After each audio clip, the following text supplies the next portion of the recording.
Lecture 39 और 40। Page 1। खिलाफत आंदोलन और बिहार 1919 से 1922। प्रथम विश्व युद्ध के समाप्ति के बाद हुए सेवर्स के संधि में अंग्रेजों के द्वारा तुर्की के खलीफा के सभी अधिकारों को समाप्त कर दिया गया। खलीफा मुस्लिमों के धर्मगुरु थे, जिससे पूरे विश्व के मुसलमान खफा हो गए। इसके विरुद्ध दुनिया भर के मुसलमानों ने खिलाफत आंदोलन चलाया। खिलाफत आंदोलन को भारत में गांधी जी के द्वारा बढ़ाने में विशेष भूमिका रही। राष्ट्रीय स्तर के नेता शौकत अली बिहार का भ्रमण भी किए। बिहार में खिलाफत आंदोलन के प्रमुख नेता हसन इमाम तथा मौलाना मजहरूल हक थे। पेज 2। रॉलेट एक्ट और बिहार 1919 ईस्वी में अंग्रेजों के द्वारा ऐसा अधिनियम लाया गया कि किसी भी भारतीय को केवल शक के आधार पर गिरफ्तार किया जा सकता था। इसके लिए ना तो किसी दलील, ना अपील और ना ही किसी वकील की आवश्यकता थी। गांधी जी ने इसे काला कानून का संज्ञा दिया। पूरे भारत में रॉलेट एक्ट के विरुद्ध विरोध प्रदर्शन चल रहा था। बिहार में रॉलेट एक्ट के विरोध में हसन इमाम तथा अली इमाम के नेतृत्व में प्रदर्शन किए जा रहे थे।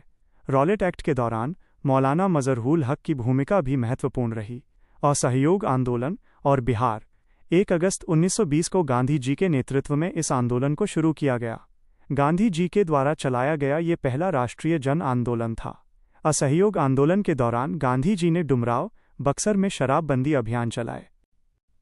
पेज 3। 1 अगस्त को ही राष्ट्रीय नेता बाल गंगाधर तिलक की मृत्यु हो गई, जिसके पश्चात तिलक फंड का स्थापना किया गया। बिहार से लगभग 10 लाख रुपए जमा कर तिलक फंड को समर्पित करने का प्रस्ताव रखा गया। असहयोग आंदोलन के माध्यम से गांधी जी ने भारतीय लोगों को ब्रिटिश नौकरियों को त्याग करने को कहा। असहयोग आंदोलन के प्रस्ताव में ब्रिटिश शिक्षण संस्थानों का बहिष्कार तथा विदेशी कपड़ों का बहिष्कार एवं विदेशी वस्तुओं का बहिष्कार शामिल था। असहयोग आंदोलन के दौरान बिहार में सक्रिय नेता मौलाना मजहरूल हक, डॉक्टर राजेंद्र प्रसाद, ब्रजकिशोर प्रसाद, सरफराज हुसैन आदि थे। असहयोग आंदोलन के दौरान 5 जनवरी 1921 को बिहार राष्ट्रीय महाविद्यालय की स्थापना हुई। बिहार राष्ट्रीय महाविद्यालय स्थापना 5 जनवरी 1921। स्थान पटना, बिहार। पेज 4। उद्घाटन 6 फरवरी 1921। बिहार राष्ट्रीय महाविद्यालय एक स्वदेशी शिक्षण संस्थान था, जिसके उद्घाटन में गांधी जी बिहार पहुंचे। इस महाविद्यालय का सबसे प्रमुख भवन बिहार विद्यापीठ था। बिहार विद्यापीठ के प्राचार्य डॉक्टर राजेंद्र प्रसाद थे तथा कुलपति मौलाना मजहरूल हक तथा उपकुलपति ब्रजकिशोर प्रसाद बनाए गए। मौलाना मजहरूल हक के मित्र खैरू मियाँ ने पटना के दीघा में भूमि दान में दिए, जिसमें मजहरूल हक के द्वारा सदाकत आश्रम का स्थापना किया गया। सदाकत आश्रम से मजहरूल हक के द्वारा द मदरलैंड पत्रिका का पुनः प्रकाशन किया गया। 1921। सदाकत आश्रम। इस आश्रम में युवाओं को चरखा चलाने का प्रशिक्षण दिया जाता था। बिहार के युवाओं को असहयोग आंदोलन में समर्थन के लिए सदाकत आश्रम में कई सभाएं बुलाई गईं। पेज 5। सदाकत आश्रम बाद में कांग्रेस का मुख्यालय बना। भारत छोड़ो आंदोलन के दौरान डॉक्टर राजेंद्र प्रसाद को सदाकत आश्रम से ही गिरफ्तार किया गया। असहयोग आंदोलन के दौरान बिहार के प्रत्येक गांव के प्रत्येक घर से एक मुट्ठी चावल जमा करने का प्रथा चला। असहयोग आंदोलन के दौरान बिहार में सक्रिय महिला नेता सरला देवी तथा सावित्री देवी का विशेष योगदान था। सरला देवी के नेतृत्व में पटना में कई चौराहों पर विदेशी कपड़े जलाए गए। 22 दिसंबर 1921 को प्रिंस ऑफ वेल्स का आगमन पटना में हुआ, जिसके विरोध में सरला देवी के नेतृत्व में जुलूस निकाला गया तथा काले झंडे दिखाए गए।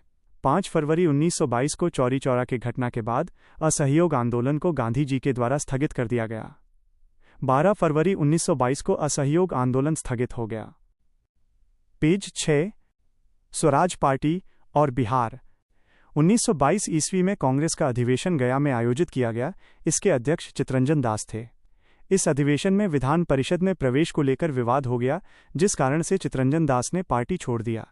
1923 ईस्वी में ही चितरंजन दास और मोतीलाल नेहरू के द्वारा स्वराज पार्टी की स्थापना की गई। स्वराज पार्टी की एक शाखा पटना में भी स्थापित किया गया। श्री कृष्ण सिंह इस पार्टी के प्रमुख नेता थे। श्री नारायण प्रसाद तथा अब्दुल बारी भी स्वराज पार्टी से जुड़े हुए मुख्य नेता थे। सरस्वती अकादमी 1 जनवरी 1901 को बिहार के दरभंगा में इसकी स्थापना की गई थी। इस संगठन के स्थापना का मुख्य उद्देश्य था कि लोगों को राष्ट्रीय जागरूकता के लिए प्रेरित किया जाए। पेज 7। इस संस्थान के संस्थापक कमलेश्वरी चरण सिन्हा थे। इस सरस्वती अकादमी के एक प्रमुख नेता सतीश चंद्र चक्रवर्ती भी थे। बॉयज़ एसोसिएशन 3 मार्च 1909 ईस्वी में दरभंगा में युवाओं के द्वारा इस संघ का स्थापना किया गया। इस संघ के संस्थापक सूर्यदेव नारायण थे। कमलेश्वरी चरण सिन्हा संस्थापक सचिव तथा असफाक खां इस संघ के प्रथम अध्यक्ष बनाए गए थे।